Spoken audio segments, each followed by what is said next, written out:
Golf Pick'em Expert Picks, brought to you by FootJoy.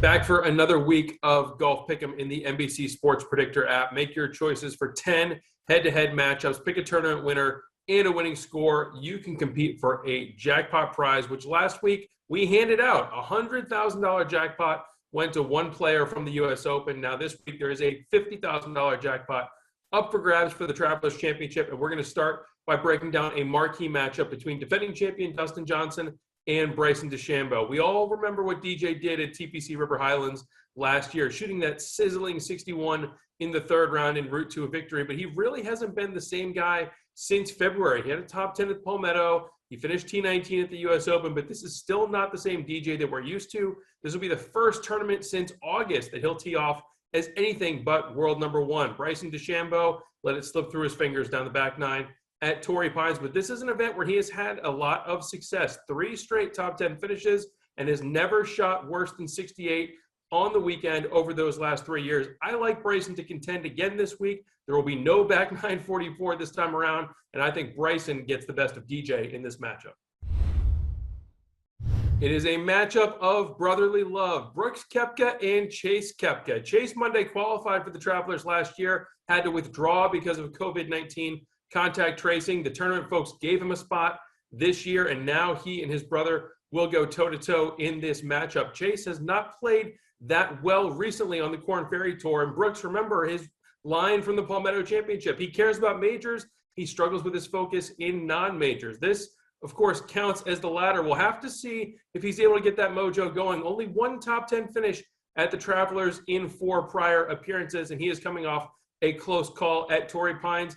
It's not unheard of for Chase to get the better of his older brother. You look back last year to the 3M Open, and that's just what happened. Chase beat Brooks in a head-to-head matchup the last time that both men played in the same PGA Tour event. So there is some precedent, but I don't think it happens this week. Brooks is just too good. I think the knee is feeling pretty good. This is a course that he can attack. I think Brooks wins the battle of the Koepkas.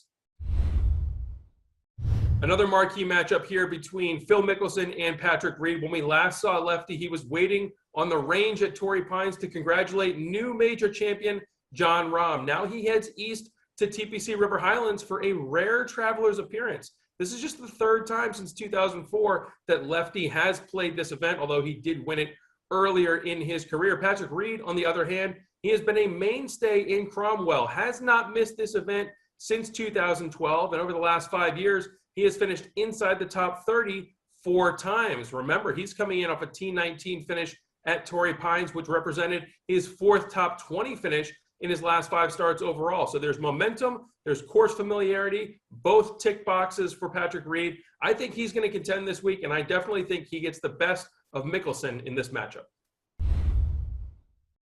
A matchup here featuring a pair of Oklahoma State Cowboys in Matthew Wolff and Ricky Fowler. Wolff came out of nowhere in his first start in more than 2 months, finished T15 at the U.S. Open, exceeded all expectations, but now what can he do as a follow-up act? There has not been a lot of success for Wolff at the Travelers in just 2 starts. He missed the 36-hole cut once.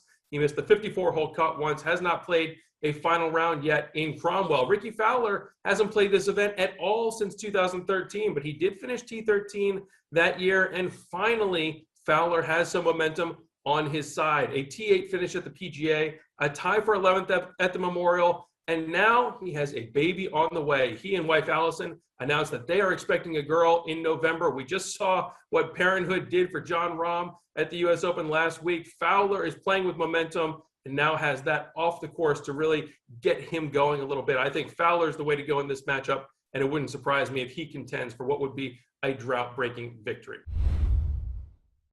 All right, so those are my thoughts on the marquee matchups. Remember, in the NBC Sports Predictor app, the Golf Pick'em game, free to play. You have to make your picks for all 10 head-to-head matchups, but you also need a tournament winner. And this week, I'm going with someone who's in another matchup, Patrick Cantlay. It's been 10 years since he shot a 60 at this event as an amateur, but he has been inside the top 15 each of the last 3 years. He comes in off another solid showing at Torrey Pines. He just won at Memorial a couple weeks ago. I think Patrick Cantlay could bag what would be his 3rd victory of this PGA Tour season at a course that he really enjoys. So again, those are my thoughts and picks. Remember, go onto the NBC Sports Predictor app, make your selections. You could compete for $1,000 in guaranteed prizes, $50,000 jackpot on the line this week for a perfect score. We'll see you next week.